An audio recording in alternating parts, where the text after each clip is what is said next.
Hello and good morning, good afternoon, or good evening, wherever you are. My name is Doolin and this is Tablenauts, and I have a fun little video that really only got created because while I was going through some of this year's best games, I realized I made a perfect tower out of a few of them. So we're gonna look at 7 of my favorite small box games that have come out so far this year. These are not in order of my favorites. They're actually in order of small to small list. So we're gonna start with the biggest small box game and go all the way to the smallest small box game that I would recommend, at least so far this year. There are also a few that I have left out specifically because we have dedicated videos on them, specifically like Tiny Epic Dungeons, a game that has fulfilled to me and I love, but we've done 2 videos on it, so we're not gonna cover it in this video. So without any further ado, we're gonna start with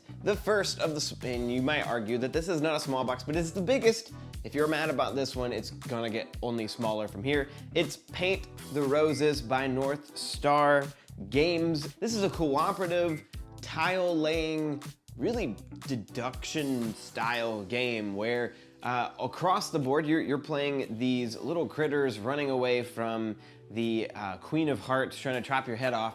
And really there's not a whole lot of that in the game other than the points being scored on the outside edge, and if she catches you, you lose. If you get to the end, you win. But the way the game is played is very interesting to me, and I really have enjoyed every play I've had of this so far, where on your turn, when you're the leader, you're gonna have a card in front of you that's going to have, depending on difficulty, a color, or a pattern color, or pattern. You're gonna look at that card, and then you're gonna look at the board and take one of the tiles from the drafting area and place it on the board next to a bunch of other tiles, which all, guess what, have colors and patterns on them. When you place the tile, you then take some of your cubes that match your color and you place it on that tile, representing how many times your card's specific pattern color, or color shows up on what you just placed. The really difficult part and fun part of this game is trying to deduce, okay, was the person talking, like, giving me this clue because of the colors or the patterns? Because whatever tile they laid it on typically means that is something that is at least on their card, whether it be the color or the pattern. But which of the patterns and colors around it are they trying to push me towards? That can almost feel like sort of a guess, and it can be really, really difficult until you start looking around the rest of the board, and then you realize, okay, well, if they were gonna mean red, yellow, then they should have put it here, and then they could have put 3 cubes down.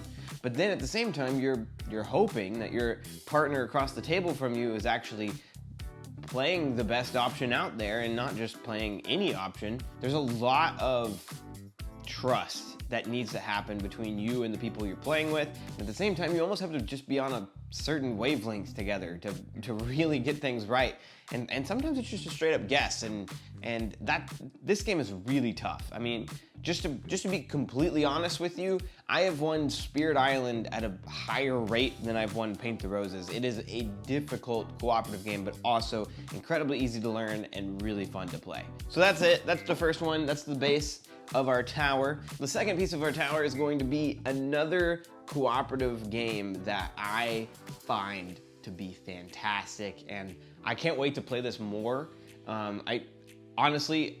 I'm very hype on this game right now, and that is So Clover by Repost Productions. This is another game in the vein of like Code Names or Just One. At the very beginning of the game, everybody's gonna have these dry erase 4-leaf clovers. And then you're gonna take 4 cards that all have 4 words. They're these square cards with a hole punched out in the middle with four words written around them. They're fantastic. You take 4 of them, you shuffle them up, and then you just randomly throw them onto your board. This will create pairs of words around the outside edges by those dry erase clover parts that you need to connect Spymaster Codename style. So let's say that you had badminton and hike.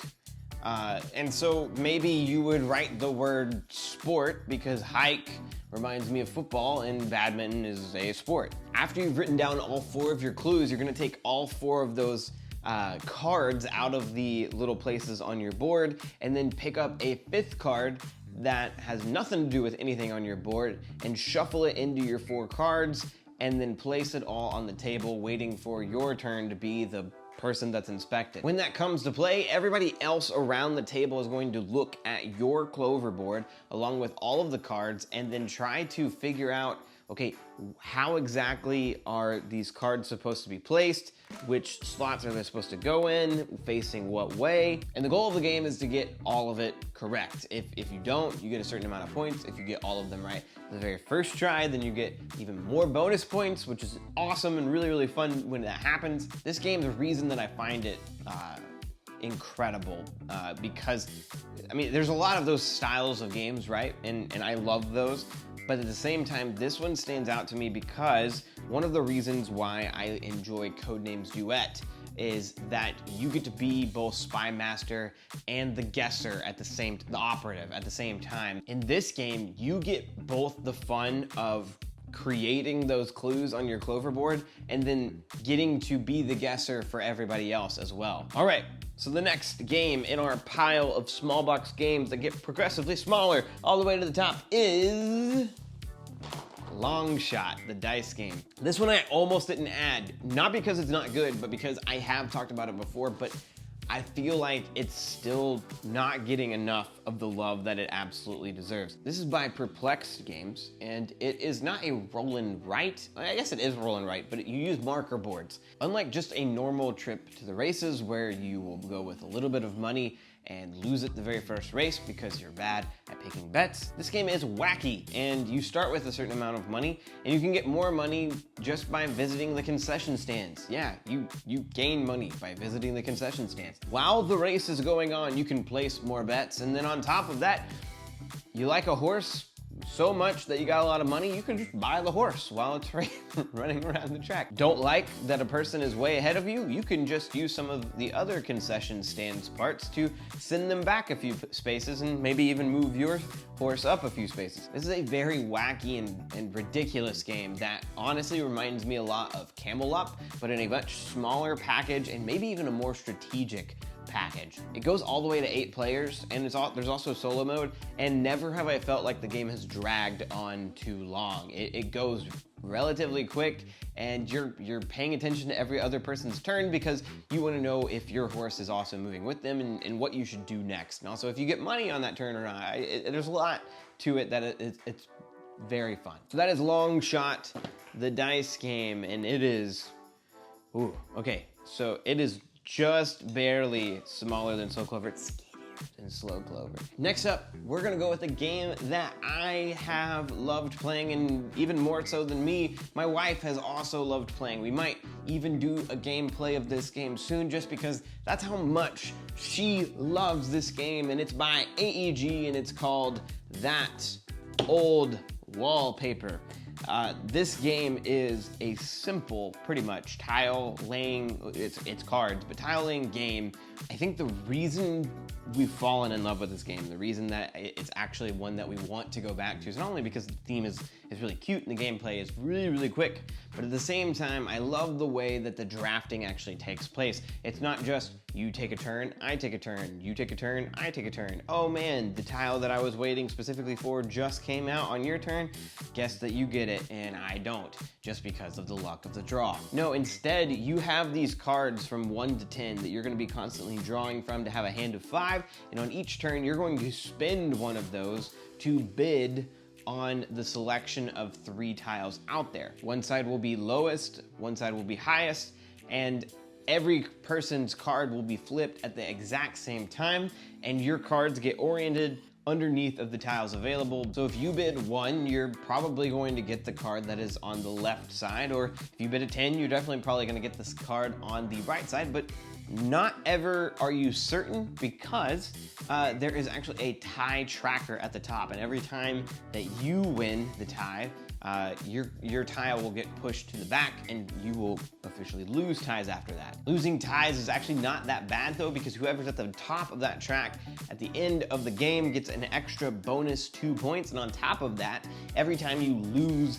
the tie, you also get this little card that will finish one of the patterns, any of the patterns you like on the outside edge of your board for free. The only problem is when you tie, you also lose the card that you just played that might have been a really high card. So if everybody played ones, then that really stinks for the person who was in the back of that board because they lost a really powerful card, and they also get the exact opposite card on the board that they wanted. It's not just about building patterns either. There's other things to pay attention to, like our little red circle means that not only will there be one tile to bid on, but there'll be 2 tiles in that one specific spot. If you win it, then you get both of them. But if you have the most amount of red circles at the end of the game, you lose a couple of points. On top of that, there are these shiny purple gems that are on specific cards, and if you collect all of them individually, then you get a bonus amount of points based on how many of those you collected. This game is always feels really close and tight.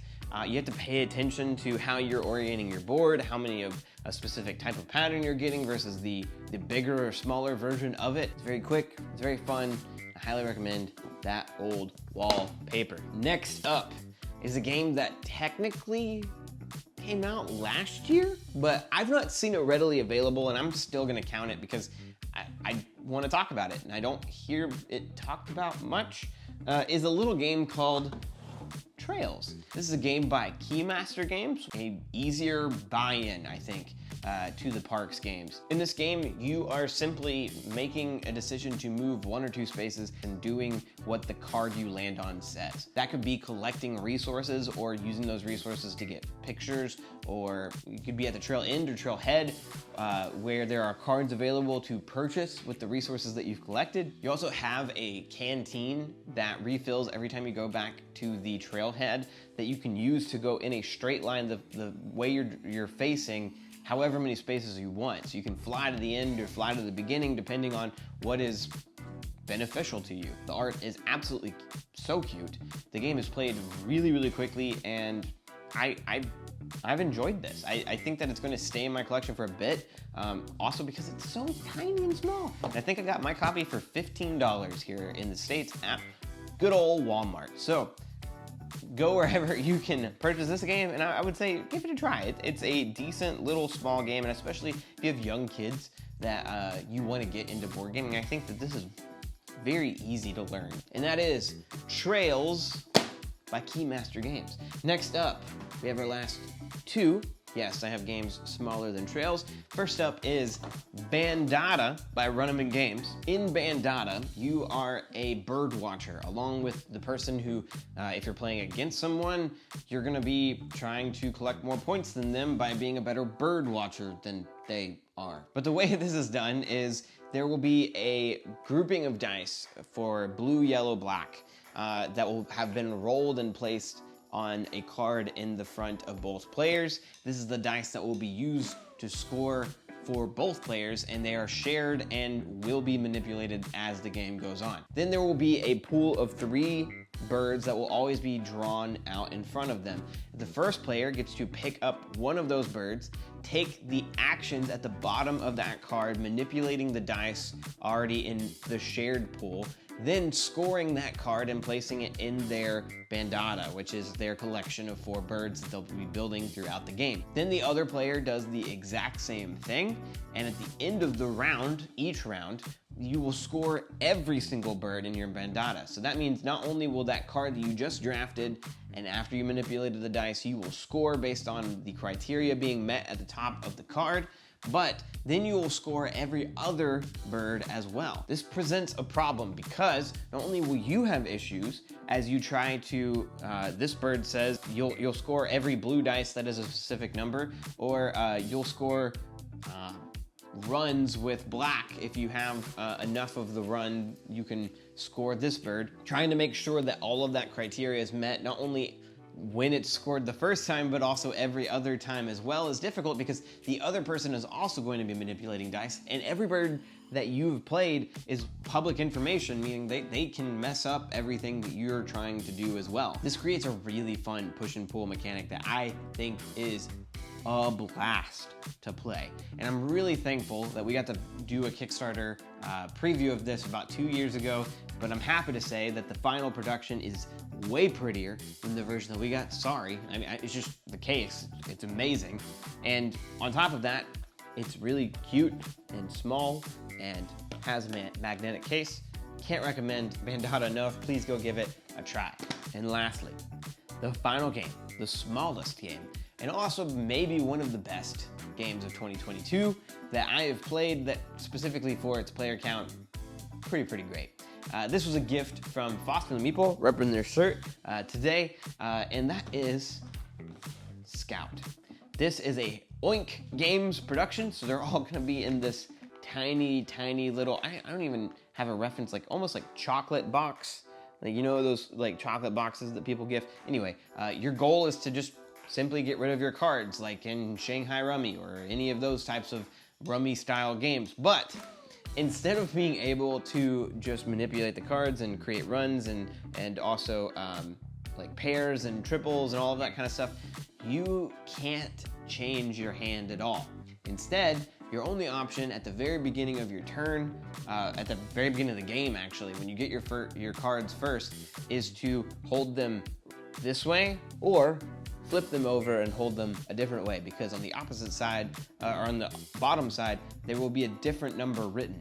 And so you're gonna have to look at that and decide, okay, if I discard this card, then that creates a run this way, and if I discard this card, it's gonna create a triple right there. And so how many turns is it gonna take me to get rid of this hand versus, okay, look at that. You can play any cards in your hand, but if somebody before you played 2 cards, then you have to play either 2 cards that are higher, almost like you're playing poker, or 3 cards to one-up them. If you can't do that, then you actually have to take one of those cards and slide it, which actually can be helpful. Take one of those cards on the table and slide it into one of the slots, hopefully creating more runs or pairs for you. But whenever you take a card from the middle of the table, though, whoever played those cards is going to get what is known as a scout chip, and that is just an extra bonus point at the end of the round. This is a delightful game, and if you have, I think it's 2 to 5 players who are into poker